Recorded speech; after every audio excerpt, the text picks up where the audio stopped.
Welcome back to Love, Life, and Legacy, the podcast dedicated to helping you navigate these hypersexualized times of ours.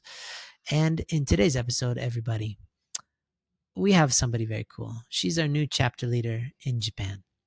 So, yeah, well, we started chapters like over a year ago, and we didn't really understand what we were building. We knew it was important, but we didn't know the details. And we've learned a lot over the past year. And part of that is that this will be a multi-tier process. We're going to have many people contributing to leadership roles, volunteers, all sorts throughout the world.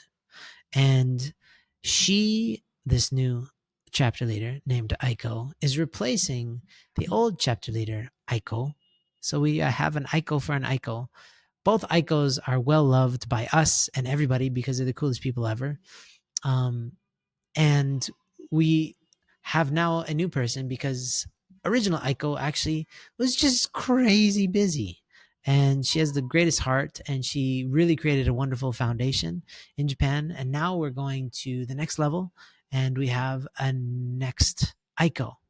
I don't want to say she's Aiko 2.0 because they're both Aiko superstars, but she is really cool. And we get into kind of her vision for where we're at in Japan and where we're going to go in Japan. And it's really inspiring. She's got a lot of cool things to say. She's a really cool person. So welcome up new Aiko, everybody.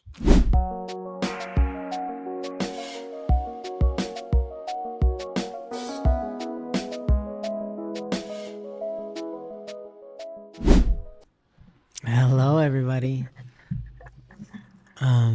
We have a very dynamic person here. It's really cool.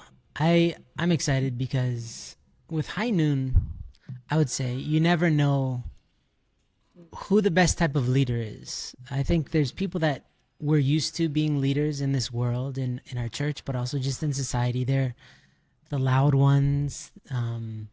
They're the ones that say, it's okay, I'll protect you. They're the kind of superheroes. And that's a style of leadership, and it's oftentimes not the best style of leadership, right? Then there's a quiet leadership, which is just somebody who's willing to take risks and willing to do the hard work. And so I think High Noon is digging deep into our movement and finding new styles of leadership, which we're really excited about. And one such person is Aiko Katsura. I've got to say. And just so you know, her blood has Japanese and Uruguay and many different kind of nations represented. But I'm sure it's going to be hard for her to hear this because I'm going to compliment her a lot. But before you say anything, I just wanted to contextualize everybody that our new chapter leader in Japan is Aiko. We had an Aiko before, and we have an Aiko just for congruency. And what's really cool about Aiko Katsura is that she did not even, sign up for interviewing for the role of chapter leader. It was not something that she's like, I can do this. I'm going to do this. I'm the best one for the job. She interviewed for an entirely different job. And after we met her, she left the interview, and myself and Mitsue Atsue, who she happens to know and be really good friends with, and Uncle Dave, we all were like, I think we just found a new chapter leader. She is amazing. And it's not every day that you meet people. Job interviews, people are trying to be professional and this and that. But Aiko showed up, and she's a very special person. And so we were like, we want her.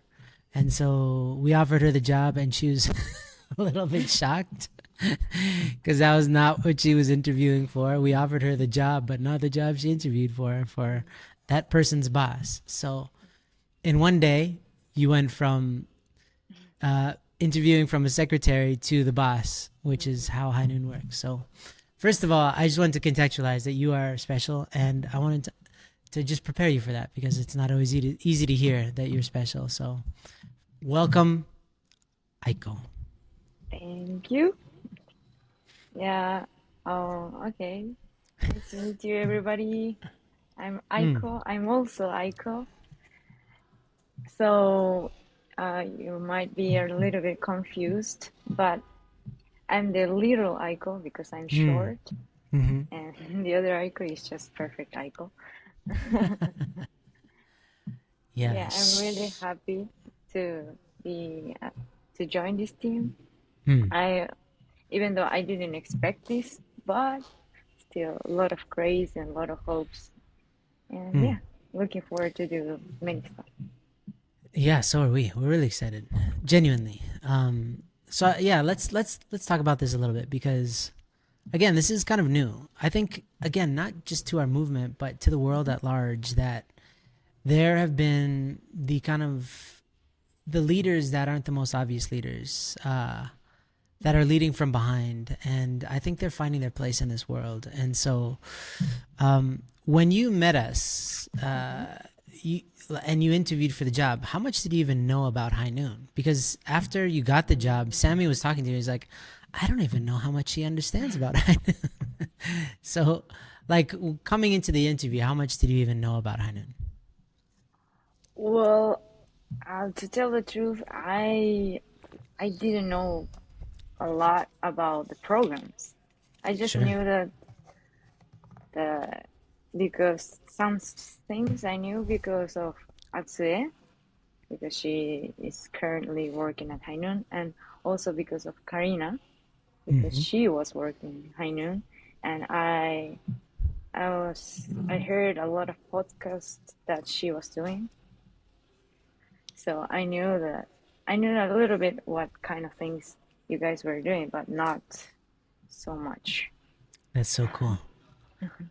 Um, so then let's get into that. So I'm skipping way ahead. I got excited, but how do you Okay. know Atsue? How do you know Karina? Because a lot of people will be like, okay, Mm, so the Japanese chapter leader looks Japanese, so she must be Japanese. She must live in Japan. So where were you born and where were you raised? Kind of give us a little bit of your history.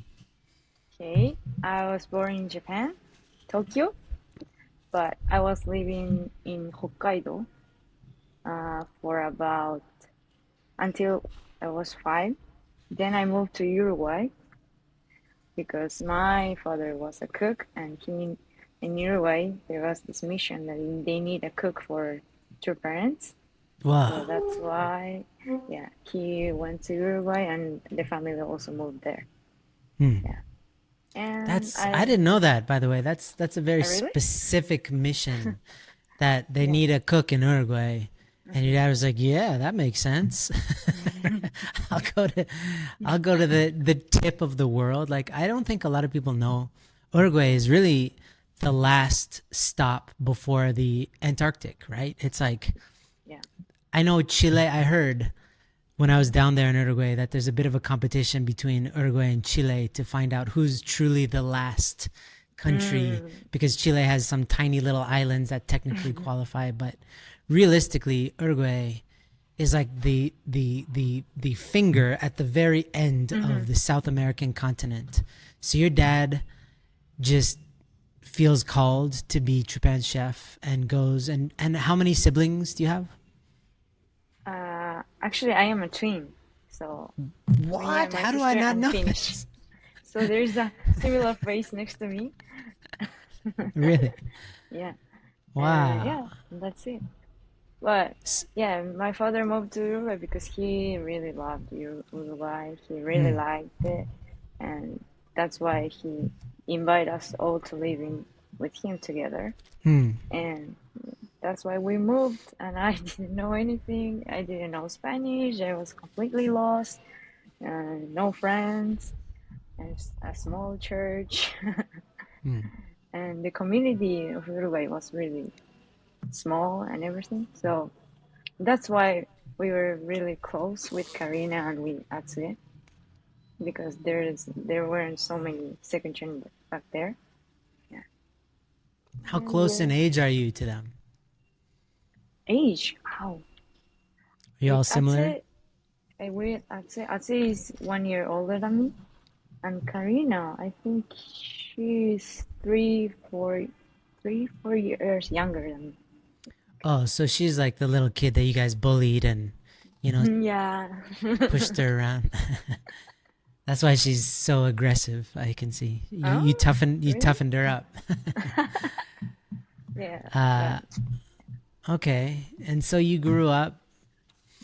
How old were you exactly? You were like 6 or 7 when you moved to Uruguay. yeah, it was, I think it was 6. Yeah, before 6. elementary school started, so that's Hmm. why I lived there for 12 years.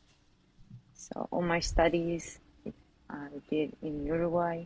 Hmm. Yeah, Here's and a fun there, question. yeah. When you dream, which language do you dream in? Oh, yeah. They ask me a lot that question, but it's interesting because if in my dreams Karina shows up, I dream in Spanish. But if Atsu shows up, I dream in Japanese. So it Ah, depended on the people. The dreams depends. you're so versatile. That's so cool. It's interesting. Well, that's also cool that it shows a little bit about your history in terms of like how not everybody's able to just say yes to life when life is like, hey, what about this? A lot of people are too afraid and they go back to what they know, right? But when at 6 you are transplanted from Japan to Uruguay, that's a good foundation to learn that you can adapt, right? That you can learn a language, that you can learn a culture. And that's a good foundation for later in life saying yes to the blessing, saying yes to some Mhm. crazy job working for High Noon. So that's cool. I like that. Yeah. And so your real formative years are in Uruguay. Hmm. And then I mean, growing up, it's you said it's a small community. Hmm. Um and so what was your faith growing up in like in a small community like that? Was it more like a family, like family focus, Mm. because everything's so small? Because some people's experience of the church is like just being Mm. one person in a sea of people, and then it sounds Hmm. more like Uruguay was a bit of a different situation. Yeah, I think we were like kind of a family community, especially, but like not in like other community. For example, in my place was really far away from the church, where the place where we would live in. So we couldn't go to the church many often, like every week. No, that was impossible. It was like um, once for 3, 4 months we could go to the church. So when we go there, there are a lot of second generation, Japanese second generation, and Karina and everybody that, and we play together and we hang out and talk, like normal kids Mm-hmm. things. Yeah. But for me, it was kind of special because in Uruguay, it was really hard to adapt because my parents were Japanese. They couldn't speak Spanish. The culture is totally different. And of course, it's not like a bully, but still, when you go and walk around out there, your house, the people they say, "Oh, there's a Chinese. Oh, Chinese. Speak something to me." Like, people that you don't know, they Sure. start to talk at you, and that's what's really sad. And I felt like a zoo animal. Mm. The first day of my school, everybody comes to me, and they were really curious about this Asian face, Mm. and because it was a countryside place that we were living, so I felt really isolated and kind of, embarrassed because of my face or something like that. Mm. But when you go to the church, there are those members that they are feeling the same way. Ah, yeah, yeah, yeah. That was, and Karina, she lived surrounded by full of Japanese, so she understands a lot about our culture. And of course, she may have some struggle with Japanese, but still, she understands you, and she doesn't look like you in that way. So that's why we clicked each other very well, and Mm. that's why I like the community. I don't know about the, you know, church stuff, but I really like the community. Yeah, yeah, yeah. Such a different world now, right? Like people are just used to seeing faces of the world more because of the internet, Mhm. right? Mhm. TikTok, Mhm. whatever. Before, yeah, it's I guess they would have only seen Asian faces in a textbook, or maybe on not so many Japanese TV shows. I'm sure in Uruguay. Mhm. Yeah. I don't think so. So just like a lack of context, right? Like Mhm. ignorance. Yeah, Um, yeah, I got it. So basically, you were a freak of nature. You were just kidding. yeah. Just an outsider, and so Mm. and that persisted throughout high school, like all the way until you left. Did you feel like an outsider, or did you ever feel like an Uruguayan? Oh, I don't know. I think I felt like an outsider, Okay. especially when high school, those difficult times that you question about your identity and you Mm-hmm. have a lot of question about it. Yeah, those times I felt it was really hard for me. But the church members helped me a lot, and yeah, I think I have a really happy youth. Great. Yeah, you seem like a happy person. Mm. And then at what point did you go back to Japan? Please explain that because you're there now. Yeah. Just for Yeah, context, she's there. yeah.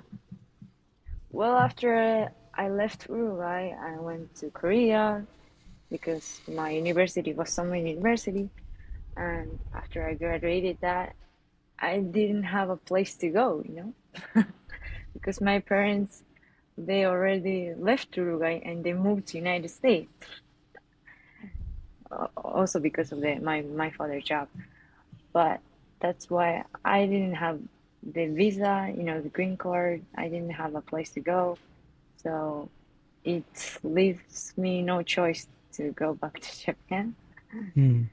And then, yeah, that's Got why I it. settled down. No other options. So your parents are in some country that you can't really live in.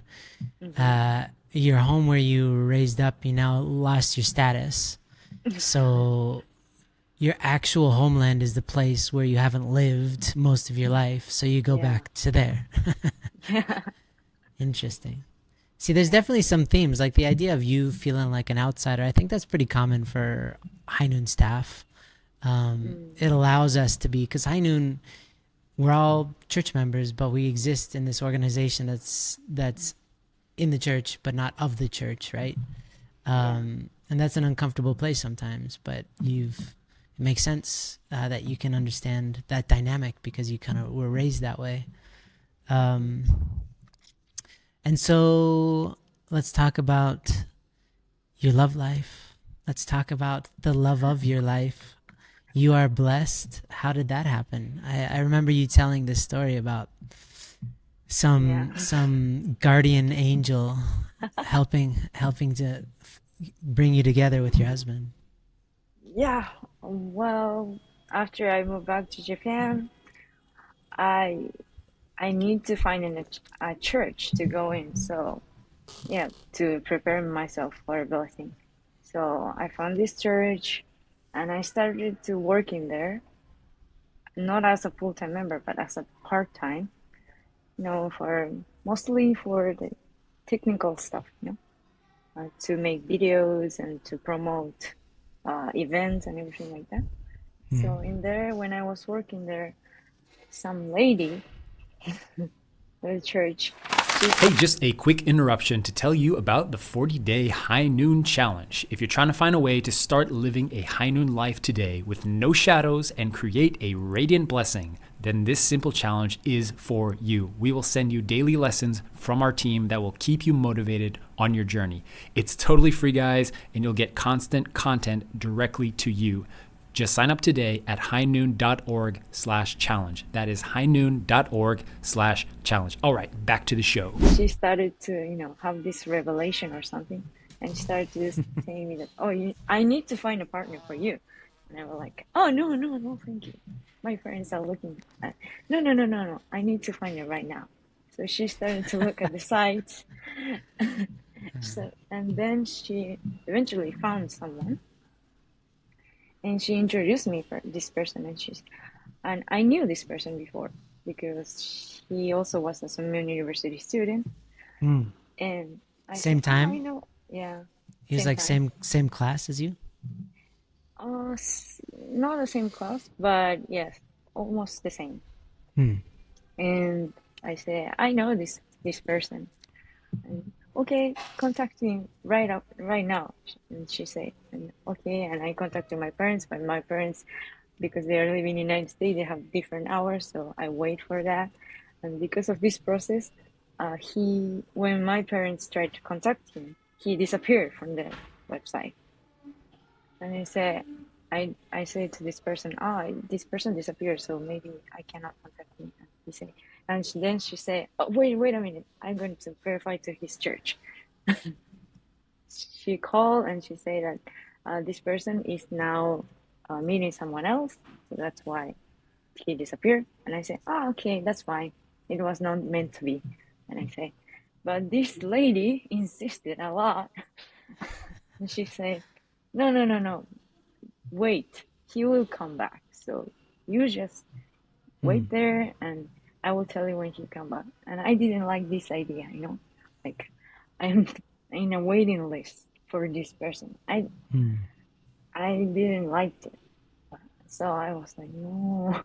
But then he actually come back. And Hmm. he said, please contact right now. Wake up your parents and contact. And I wake up my parents and they contact me. And then it started, the meeting Hmm. process. Who do you still speak with this lady? Is she still in your life? Yeah, she's still in my life. Okay. She asked me some things. Yeah, and I answer her. Yeah.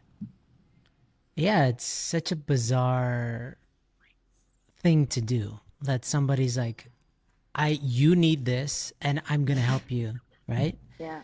Um, and I would say, depending on the situation, there's definitely some people who do this out of some weird need to control a situation. But then there's also, it's really, this doesn't happen in society much anymore. And because of that, we want to be like, oh no, like we want to go with our own feelings and thoughts. But this lady felt some sense of urgency that you didn't Mm. understand, that you didn't perceive, and she did. That like Mhm. things had to happen now, and because of that, you wound up with your husband. And that's kind of amazing, Yeah. right? That this lady she felt some cosmic pressure to hurry up and to help you and to make things happen, and the result is that you ended up with this guy, and she seemed really clear about it all, right? Yeah. But, second generation, I didn't believe in those stuff. I was Yeah. like looking and I was listening to them, but not fully, trust in that thing. Hmm. So I was, you know, at first when I met him online, I was like, yeah, fine. Maybe this person is not for me. And this mentality, I had this mentality when I met him. So that's What would you why, call that mentality? Would you call it just not so interested, kind of lazy, or is it just not sure of yourself, not sure about any, like just uncertain? What is this feeling? mm, it's like, um, I don't know how to say this, not to over expect, you know, Hmm. to this thing, because people tend to misunderstand and feel like, oh, this is my destiny. Oh, okay. And she brought me my prince or anything like that. I Sure. didn't like this idea, no? You Hmm. know, I didn't believe like I didn't want it to over expect to this person. Hmm. So I was like calm, totally calm and deciding and hearing his thought. And I telling my things. Yeah, that Hmm. was the start. Got it. Yeah, that's just an interesting. We everybody's situation is unique, right? And your situation is just that you had this force come through you, and some people have their force that comes through them is their situation, where it's just like my situation with my wife was such that there were so many people trying to kind of put themselves in our situation and give us all this advice, and then Mm-hmm. God just kept on pushing them away and just bringing my wife and I together. Like is very strange. So sometimes it's a situation, but sometimes it's a person, right? Mm-hmm. Or sometimes it's a feeling or a thought, and it's just not common. And but it's that people go with those situations. You somehow went with it, even though this lady's kind of not like your best friend or your like relative. It's just some lady, right? But God worked through her, so that's really cool. And so, how long have you guys been blessed? So I got blessed in 2022. So around 10 years, 10 years, yeah, right. if my math is correct. So we are in our third year, right? Yeah, congratulations. And so, let's get into Hainun stuff. Like, a lot of people hear about Hainun. Some people are like, oh, that's interesting. Some people are like, oh, that's really important. And other people are like, oh, that's stupid. you know? Uh, there's a variety of reactions to our existence. But you knew Karina and Atsue. Now we know the backstory of that. And you were compelled to learn about what they were doing, probably initially because they're your friends. But then you had an interest in Hainun. So what was it about Hainun that you felt was kind of interesting that you would want to even apply for initially the secretary kind of position? Yeah, yeah, because I didn't know that Hainun was the answer for my questions, but I really had this kind of feeling in my heart that I wanted to do something for the second generation, especially second generation from Japan, because they are having a very hard time right now, and they're gone, and they're really sad, or they're not expecting anything from the church, or they're giving up their life, and that's what's this whole sad thing in our church. Yeah. So I felt that I wanted to do something for them. But then this this Hainun thing comes to me, and I thought, oh, maybe this is the answer. Maybe I can help those in need by Hainun. Hmm. And so that's why I applied for the assistant job. And then I didn't expect it that this come, but yeah, I think it needs Hainun need no Japan need Hainun Hmm. because they want to talk about it, but they don't have this place to talk about it.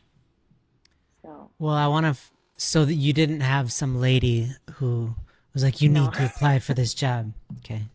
no. You don't just have God working through ladies in your life. But so when you say they need this, what do you mean? What is this? What do you feel that Hainun is, and what value do you think it can bring to the second generation in Japan? Like specifically, what do you think? Specifically, well, when I talked to my husband, and after marriage, I talked to him and I asked him about his youth and how did he overcome all those sexual integrity problems. Mm-hmm. And he was like, well, he was one of the type that he could ask to his parents, to confess about what he did, and ask to the church leaders, what should I do, and everything like that. But then the answer of the church leaders and his parents was like, oh, you should train yourself by pouring, cold water. Classic. You should endure yourself. Just Yeah. just do it, And he was struggling because of that. Hmm. And after I heard this, I was really surprised that such a thing exists, like a samurai era,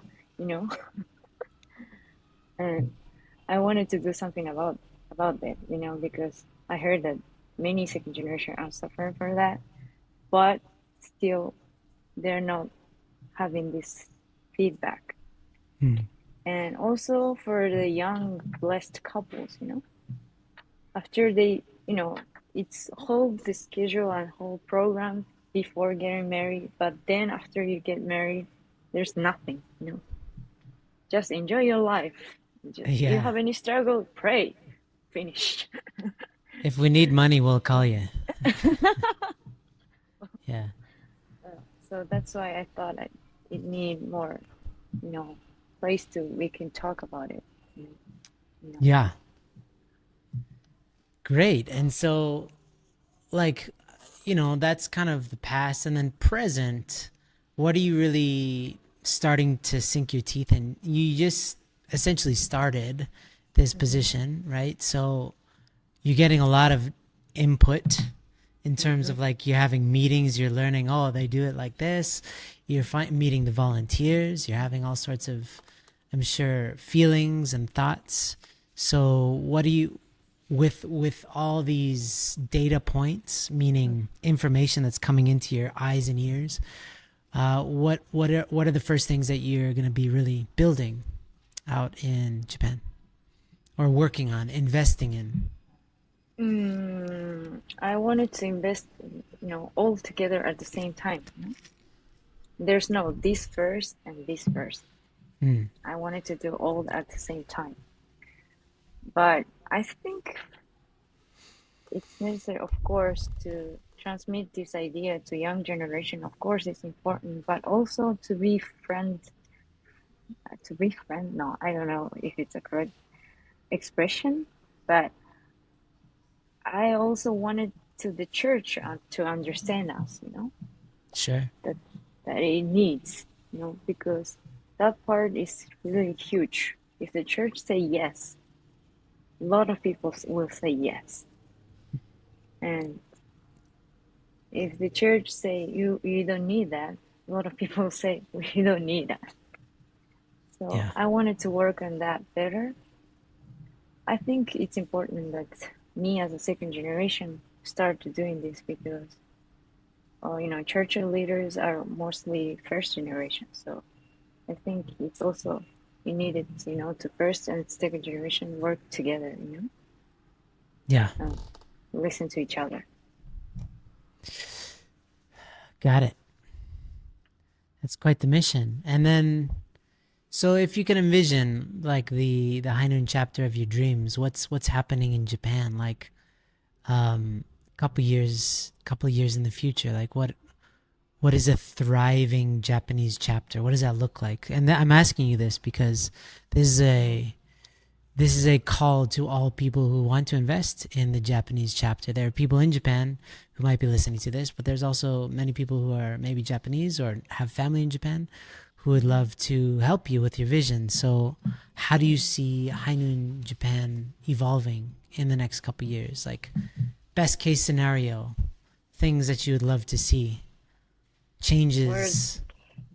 Where there's only one goal, which is I wanted the second generation to come back, to come back, not for the church only, for the original position, like they believe in God and they believe that we need God in our lives, and the purpose of our second generation fulfill our purpose, So I wanted them to come back and to bring this to live together, all together. So that's the only hope and the goal that I have. So I wanted to, to help them to the blessing also, but also to build a new church, new community in Japan. Yeah, not to be by force. To have kind of an awakening, something like that. Yeah, maybe like that. And so that's what is the process? Let's say that happens. Let's say thousands of young people end up experiencing God anew in Japan through High Noon. How do you see that happening? Is it by them clearing out the shadows from their lives so that they can gain access to the light again, something like that? Yeah, first, I think it needed that also, but also I think that Japanese people, tend to work all together, as in a team. Mm-hmm. They are really strong when they are in a team. So I think community of second generation with the same purpose and same goal, it's strong. I think it's really strong. So Mm. in order to do that, we need a place we can talk and we can express our feelings and, to support each other. Sure. So I hope that the Hainan community uh, helps in to do that. Mm. Of course, the church community is also fine, but the church community is very limited to the person who believe in God and don't. Sure. Wanted to do this and wanted to work for the church or not. They're like really yes and no. So I hope that we could build a community that for those people who need help, who are in between it, but still want in a place where you can work together. Mm. So yeah, That's like a great. bridge, like a bridge. A community of healing, right? So that a healed person can make much better decisions than somebody who's stuck Yeah. in feelings of resentment or negativity. Mm-hmm. That's amazing. So, if you could tell everybody something about, how they could help you or anything, you have a bunch of people's attention. Is there anything that you want them to know about Hainan Japan or something that you just wish that people would know more of? Because you're learning a lot too. So, anything useful that you learned recently that you want to share with people before we take a split? Take a split, make a split before we leave. I don't know what the saying is. I don't know English so well.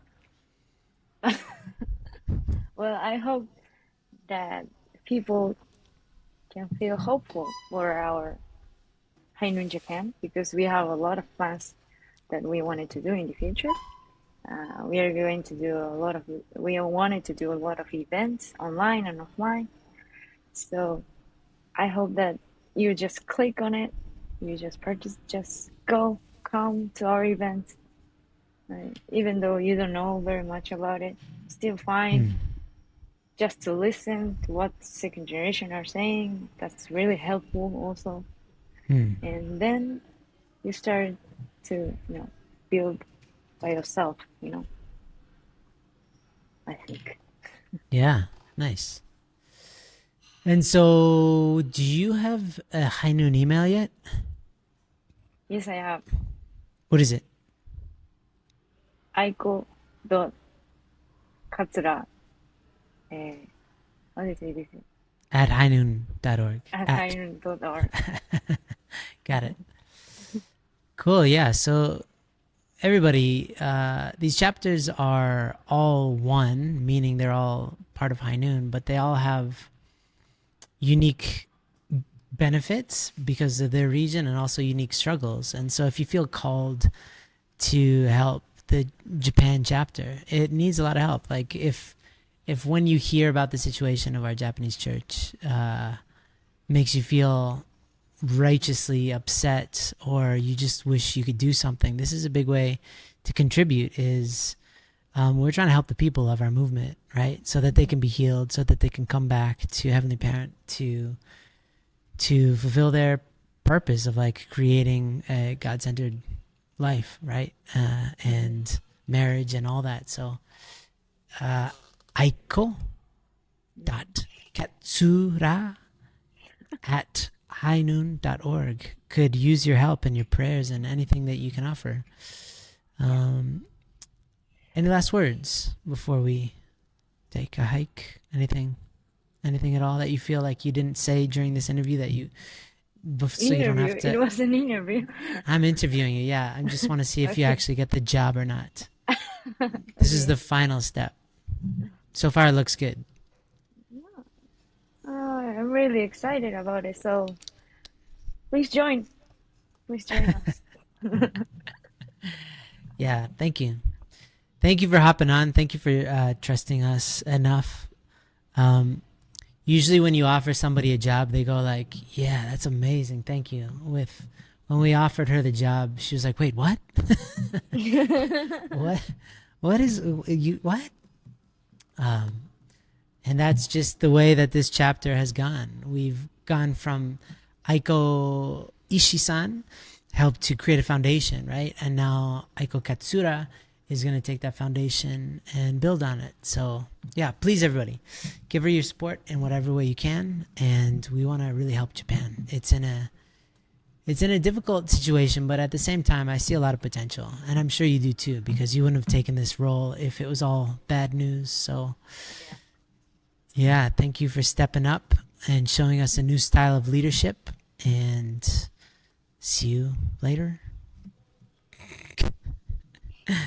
That's a thumbs up. I'm narrating this. That's a thumbs up, everybody. She gave a thumbs up. Hey, did you know that our team wants to do more events? Well, if you want to bring the High Noon message to your community or group, then let us know and we'll try to work something out. There's a simple application that you can fill out right now at highnoon.org/invite. And one of our team members will get back to you to see what's possible. That's highnoon.org/invite. All right, see you in the next episode.